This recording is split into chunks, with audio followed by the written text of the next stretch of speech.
हरियाणा के पूर्व मुख्यमंत्री भूपेंद्र सिंह हुड्डा से ईडी की पूछताछ चल रही है। ईडी के मुख्यालय में भूपेंद्र सिंह हुड्डा से ये पूछताछ चल रही है। मानेसर लैंड डील मामले में ये पूछताछ भूपेंद्र सिंह हुड्डा से की जा रही है।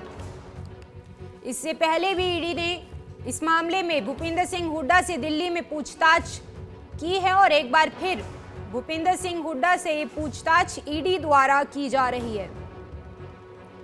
तो लगातार जो है हरियाणा के पूर्व मुख्यमंत्री भूपेंद्र सिंह हुड्डा की मुश्किलें बढ़ती हुई नजर आ रही हैं। ईडी जो है वो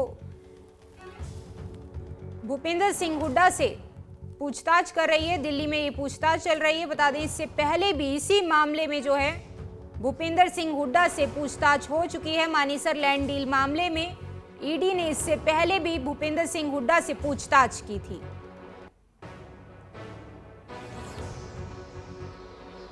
हरियाणा में विधानसभा चुनाव भी नजदीक आ रहे हैं और उससे पहले लगातार जो है भूपेंद्र सिंह हुड्डा नेता प्रतिपक्ष से पूछताछ, खामियाजा भी इसका जो है आने वाले समय में भूपेंद्र सिंह हुड्डा को देखना पड़ सकता है। और ज्यादा जानकारी के साथ इस वक्त हमारी संवाददाता पूजा वर्मा हमारे साथ जुड़ी हुई हैं। पूजा, देखिए इस पूरे मामले में जो है भूपेंद्र सिंह हुड्डा से पहले भी पूछताछ हो चुकी थी, आज दोबारा पूछताछ हो रही है। क्यों ये वापिस से पूछताछ की जा रही है? क्या पिछले हुड्डा के जवाबों से ईडी संतुष्ट नहीं थी? देखिए राशि अगर हम देखेंगे हरियाणा में पिछले कुछ दिनों से ईडी का शिकंजा बहुत ज्यादा कसता नजर आ रहा है। ना सिर्फ विधायक हैं, मंत्री हैं, बल्कि कुछ मामलों में ईडी जो है काफी ज्यादा अग्रसर नजर आ रही है। और इसी में अभी कुछ दिन पहले ही भूपेंद्र सिंह हुड्डा से ईडी ने पूछताछ की थी। लगभग 7.5 घंटे ये पूछताछ चली थी और अभी भी आज जो समन किया गया था 11 बजे के लिए समन किया गया था, उस वक्त भी काफी सवाल पूछे गए थे। सवाल है मानेसर लैंड डील घोटाले को लेकर, जो कि लंबे समय से हरियाणा में चलता आ रहा है, जहां पर ये आरोप लगे थे कि भूपेंद्र सिंह हुड्डा की सरकार के दौरान उन्होंने कुछ प्राइवेट बिल्डर्स को फायदा पहुंचाने के लिए किसानों की जमीन सस्ते में जो है बेच दी थी। और बाद में इसका सामने आया था कि तकरीबन बहुत ज्यादा कहे कि पैसों का घपला इसमें नजर आया। हालांकि जो आंकड़े बताते हैं उसमें 107.8 करोड़ का घपला सामने आया था। लेकिन इस बाबत पहले जो है गुरुग्राम पुलिस पे एक्शन ले चुकी है, सीबीआई के पास भी केस किया था, क्योंकि बहुत सारे लोग जो है इस संपर्क में आ रहे थे कि आखिर वो भी स्कैम में शामिल है। लेकिन अब भूपेंद्र सिंह हुड्डा से जो पूछताछ की जा रही है, इसकी टाइमिंग पे सवाल है, क्योंकि जिस तरह से आपने बताया कि लोकसभा इलेक्शन में कैंपेन का दौर जारी है और कांग्रेस की घर घर कांग्रेस, हर घर कांग्रेस जो है वो कैंपेन चल रहा है। तो ऐसे में भूपेंद्र सिंह हुड्डा की भी जिम्मेदारी कहीं ना कहीं लगाई हुई है। तो उस बीच ईडी द्वारा उनको समन करना, इस पर सवाल खड़े किए जा रहे हैं।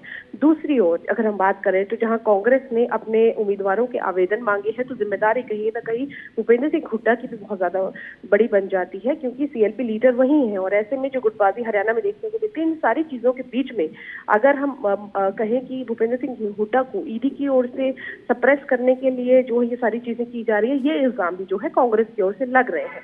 तो ऐसे में इस पूछताछ का मकसद अगर हम एक तरह से पॉलिटिकली भी देखने को मिल रहा है, और दूसरी तरफ से अगर हम देखें तो उस जांच में, क्योंकि अगर हम देखें लंबे समय से ये जब भूपेंद्र सिंह हुड्डा हरियाणा के सीएम थे तब का ये घपला है और अभी तक ही इसमें पूछताछ जारी है। तो एक तरह से ईडी की तफ्तीश भी कह सकते हैं और एक तरह से ईडी कह सकते हैं कि चुनावों में कहीं ना कहीं कैंपेन करने से रोकने के लिए भी जो है बीजेपी की ओर से ये सारी चीजें की जा रही है, जो एलिगेशन जो है वो लगते आ रहे हैं। तो ऐसे में हमें ये देखना होगा कि ईडी की जो भी क्वेश्चंस हो रहे हैं, जो भी उनसे सवाल जवाब भूपेंद्र सिंह हुड्डा से किए जा रहे हैं, उसका क्या निष्कर्ष निकलता है। क्योंकि अभी तक अगर पिछले जब पूछताछ के लिए बुलाया गया था तब भूपेंद्र सिंह हुड्डा की ओर से कोई बयान सामने नहीं आया था।